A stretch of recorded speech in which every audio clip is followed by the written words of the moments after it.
There comes a moment in every empath's life when the weight of caring for others feels heavier than they ever imagined. It often begins with a pure intention, the simple desire to be there for someone, to ease their pain, to soften the sharp edges of life for those who are struggling. It feels natural, almost automatic, to want to step in and offer support. And for a long time, it can even feel like a gift, a calling, a sense of meaning that defines who you are. But what happens when you realize that no matter how much of yourself you give, you cannot fix everything for everyone? What happens when that truth settles in and asks you to look at yourself and the way you carry the world? This is the story of why empaths cannot save everyone and the unexpected lessons that come from that truth. Chapter 1. The deep desire to help. For many empaths, the instinct to help others feels almost like second nature. It doesn't come from thought or planning. It comes from something deeply rooted inside, a kind of quiet pull that is hard to explain but impossible to ignore. When you see someone hurting, something in you stirs.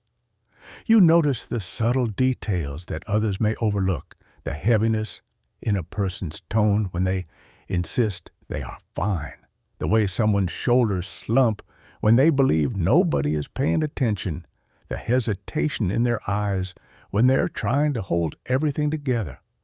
Where others might pass by without noticing, you feel it like a ripple through your own body, and in that moment it feels nearly impossible not to step forward. Helping others often begins in the smallest, simplest ways. Maybe it's offering a listening ear when no one else seems to have time. Maybe it's quietly stepping in to lighten someone's load without being asked. Maybe it's offering words of encouragement that you can only hope land in the way you intended. To an empath, these actions don't feel extraordinary. They feel natural, almost obvious. It is as if your heart is wired to notice the pain around you and to search instinctively for ways to ease it. And when you do step in, there is a profound sense of meaning. There's something deeply moving about watching someone's expression soften, even just a little, because of the care you offered. It feels like you've created a pocket of safety in a world that so often feels overwhelming. It reminds you that kindness has weight, that presence has value, and that being seen can be just as healing as anything else. These moments leave you with a quiet sense of fulfillment. They whisper to you that this is what life is about, being there for one another, creating connections that matter, and reminding people that they are not alone. Over time, though, something begins to happen. The joy of helping, the sense of meaning it brings, can start to shape your identity. You may find yourself becoming known as the one people turn to when they need comfort or advice. You may notice that others come to you not just because you're willing to help, but because you are able to pick up on what they need, even when they struggle to say it out loud. And while that role can feel special, it can also carry a quiet, invisible weight. Without realizing it, you may begin to believe that it is your responsibility to always be the one who shows up, to always find a way to ease someone's struggle, to always be available, no matter the cost, to yourself. At first, this doesn't seem like a problem. After all, it feels good to be trusted. It feels meaningful to know that people see you as dependable, compassionate, and strong. But slowly, almost imperceptibly, you may begin to notice how much of yourself you're giving away. You stay longer in conversations even when you're drained. You say yes to helping even when your own energy is running low. You ignore your own feelings because you've told yourself that what matters most is being there for others. And while no one forces this on you, it can feel like an expectation you carry deep inside. The truth is, this deep desire to help often comes from a place of love. It comes from seeing the world not just through your own eyes, but through the eyes of those around you. It comes from wanting to soften the sharp edges of life, to lighten the weight others carry, and to create moments of peace in places where they are scarce. But even the most genuine intentions can begin to shift when they go unchecked. Over time, what began as an act of compassion can turn into a pattern of self-neglect, and this is where the first cracks begin to show. You may find yourself lying awake at night, replaying conversations in your mind, wishing you could have said more or done more. You may notice the way your own needs are pushed to the side, dismissed as less important than everyone else's. You may feel the exhaustion building, but instead of slowing down, you push harder, convinced that this is what it means to truly care. And still, despite all of this, there remains a quiet fear that no matter how much you give, it might never be enough. The deep desire to help is not wrong. It is not something to erase or to shame yourself for. It is a gift, one that allows you to bring warmth, compassion, and light into places that desperately need it. But like any gift, it requires balance. Without balance, it becomes heavy. Without boundaries, it becomes consuming. And without awareness, it begins to take more from you than you are able to give. Being drawn to help is part of what makes you who you are. It is a reflection of your sensitivity, your attentiveness, and your heart. But it is also something that asks for care, for awareness, and for gentleness toward yourself. Because as you'll soon see, the same desire that makes you compassionate can also become the very thing that leaves you feeling broken if you forget that you're human too, with needs that matter just as much as anyone else's. Chapter 2. The Silent Cost of Putting Others First. There is something incredibly beautiful about putting others first. On the surface, it feels like a gesture of kindness, an act of generosity, and a reflection of your care. You tell yourself that it is just a small sacrifice, that you can handle it, that your needs can wait until later, and at first it seems harmless. You let someone else take the first step forward, you stay quiet to keep the peace, you shift your schedule to accommodate another person's needs. Each action feels like nothing more than a minor adjustment, but slowly, quietly, these little choices begin to pile up, and what once felt light and manageable starts to carry a weight you may not even notice until much later. The silent cost of putting others first is that your own needs become invisible, not just to the people around you, but often to yourself. You become so practiced at listening to what others want that you forget how to listen to what you want. You become so attuned to the feelings of those around you that your own emotions start to slip into the background. Over time, you may begin to believe that your needs are less urgent, less important, or somehow less valid than everyone else's. And the more you repeat this pattern, the harder it becomes to remember how to place yourself back at the center of your own life. At first, the cost shows up in subtle ways. You might notice how tired you feel even after a full night's rest. You might realize that you are running on empty, with little energy left to take care of yourself.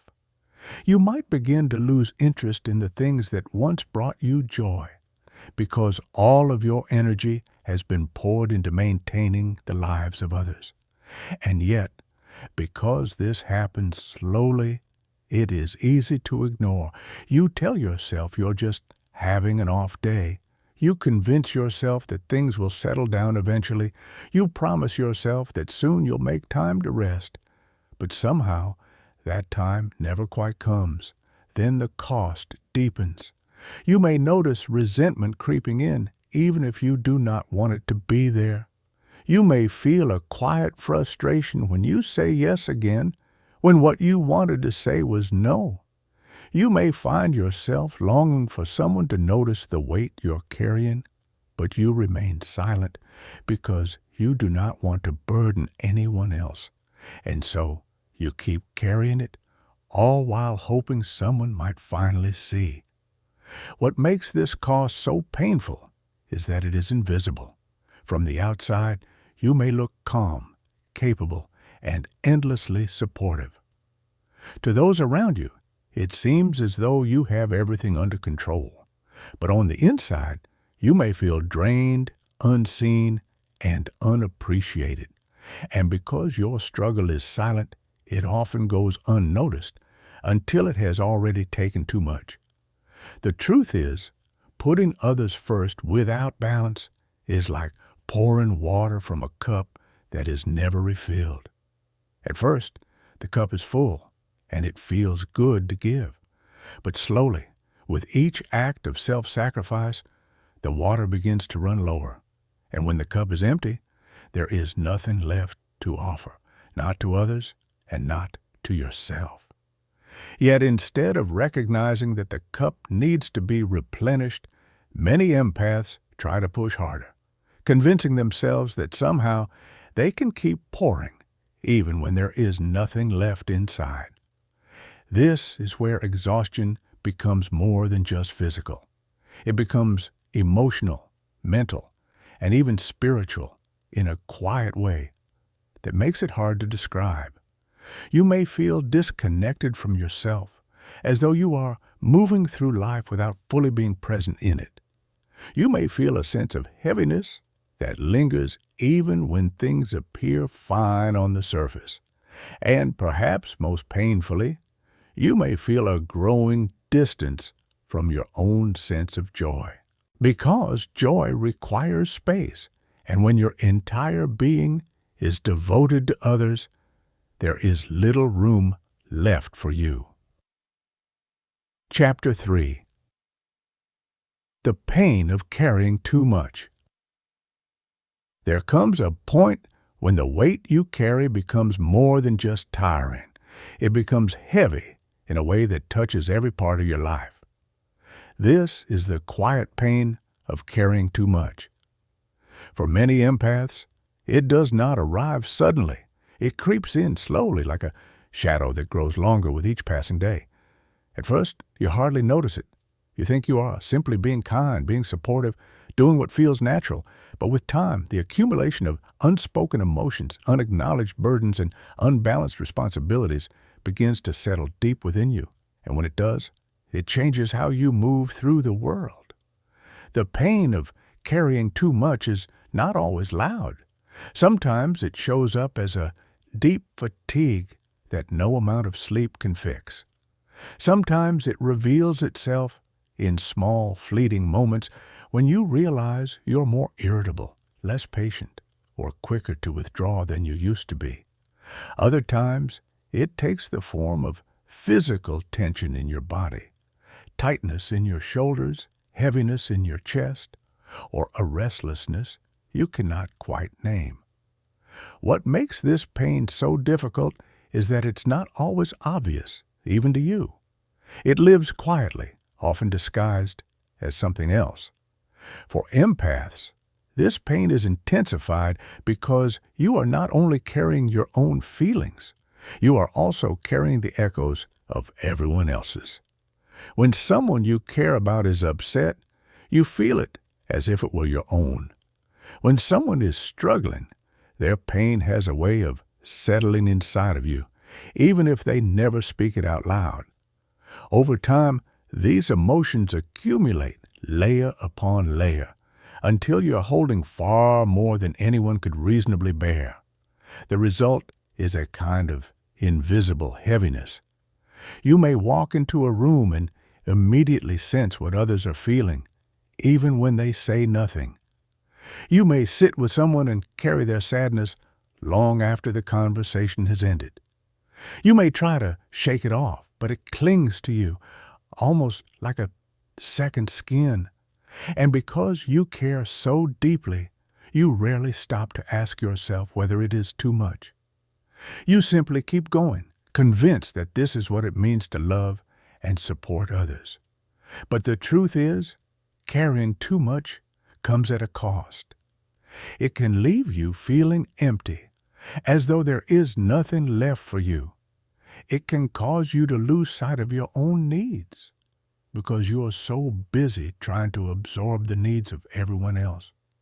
It can create an internal silence where your own voice is drowned out by the constant hum of other people's emotions. And perhaps most painfully, it can make you feel profoundly alone, because while others may see your kindness, they rarely see the toll it takes.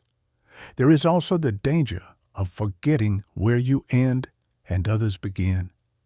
When you carry too much, the line between your feelings and someone else's feelings becomes blurred. You may begin to confuse their pain with your own. You may lose touch with what is truly yours until it feels as though you're living not just your life, but pieces of everyone else's as well. And in that space, it becomes harder and harder to recognize your own center. The pain of carrying too much also robs you of lightness.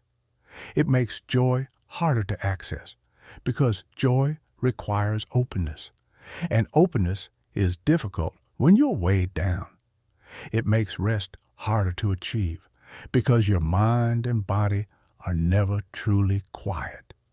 It makes clarity harder to find because your thoughts are crowded with too many voices, too many emotions, too many unspoken weights that were never yours to hold in the first place. And yet, for many empaths, this pain becomes familiar. It becomes so intertwined with their identity that they accept it as normal. They tell themselves that this is simply who they are, that this is the price of caring deeply. But in reality, it is not the essence of empathy that causes this pain. It is the imbalance of it. It is the act of carrying more than you were ever meant to carry. Chapter 4. The necessity of boundaries. There comes a point in every empath's journey when you realize that love alone is not enough to sustain you. Care alone is not enough to keep you whole. Compassion without boundaries can slowly turn into self-neglect. And while it may feel natural to keep giving, to keep pouring out, to keep stretching yourself thinner and thinner, there is a truth that eventually reveals itself. Boundaries are not barriers that shut people out. They are the lifelines that keep you grounded and allow you to remain strong enough to keep caring in a healthy way. For many empaths, boundaries can feel foreign or even uncomfortable at first. You may feel guilty for saying no or selfish for needing space. You may fear that putting yourself first, even occasionally, means that you're letting someone else down. These feelings come from a place of deep empathy, but they can be misleading because the truth is, boundaries are not about rejection. They are about preservation. They are about recognizing that you're human, that your energy is not infinite, and that your heart requires care just as much as anyone else's. Think of boundaries as a way of honoring both yourself and others. Without them, your empathy risks becoming tangled in exhaustion, resentment, or even despair. With them, your empathy has the chance to be steady, clear, and sustainable. When you say, "I cannot take this on right now," you're not turning away from someone. You're simply choosing not to lose yourself in their storm. You're choosing to walk beside them rather than carrying them on your shoulders. The necessity of boundaries becomes even clearer when you consider the alternative. Without them, you're like a vessel that is always pouring but never refilling. Eventually, you run dry. And when that happens, your compassion is no longer a gift. It becomes a weight. Your kindness loses its joy. Your presence loses its warmth. And you begin to feel like a shadow of yourself. Boundaries prevent this by ensuring that you remain whole, nourished, and able to give from a place of abundance rather than depletion. Learning boundaries is also an act of self-respect. It is a way of saying to yourself, my well-being matters. My needs are real. My heart deserves protection. And when you embrace this truth, you begin to shift how you engage with the world. You no longer feel compelled to say yes to everything. You no longer ignore your own exhaustion just to ease someone else's. You no longer abandon yourself in the name of empathy. Instead, you begin to practice a form of care that includes you in the circle of compassion. Chapter 5. The Lessons in Letting Go. Letting go is one of the hardest lessons for an empath to learn. It challenges everything you have believed about yourself, about caring, and about what it means to love. For so long, you have carried the weight of others, convinced that your presence, your help, your effort could somehow fix what is broken or ease what is unbearable. And in that conviction, you have given pieces of yourself that were never meant to be surrendered. Letting go asks you to face the truth. You cannot carry everyone's pain, solve every struggle, or fix every heartache. This lesson often comes quietly, sometimes painfully. You might notice a pattern repeating in your life. Relationships where your giving was met with indifference. Moments where your effort could not alter someone's path. Situations where your care was not enough. Slowly, a realization dawns that the hardest act of compassion is not always to do more, but sometimes to step back. To let the other person experience their journey without trying to carry it for them.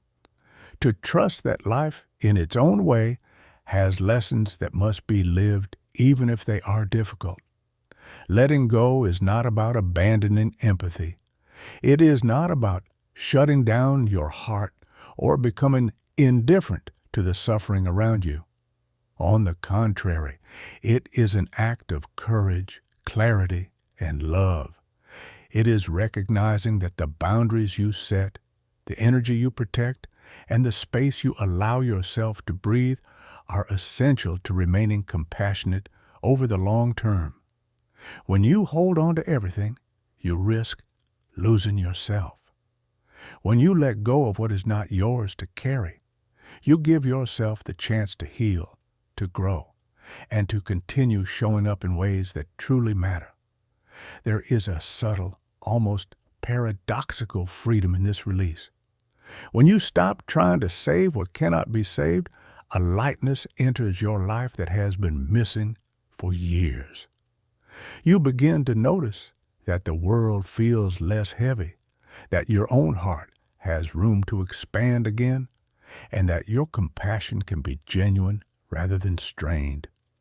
You start to see that letting go does not diminish your empathy, it enhances it.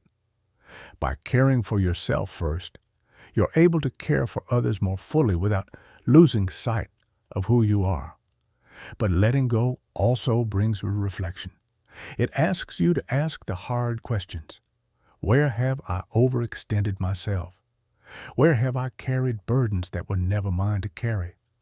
What patterns have I repeated that leave me drained or unseen? And in answering these questions honestly, you begin to recognize your own power, the power to choose where to invest your heart, where to devote your energy, and where to stand in your truth without guilt. Ultimately, letting go is about balance. It is about understanding that the heart has limits, that energy is finite, and that self-care is not selfish. It is about discovering that you can be deeply compassionate without being consumed.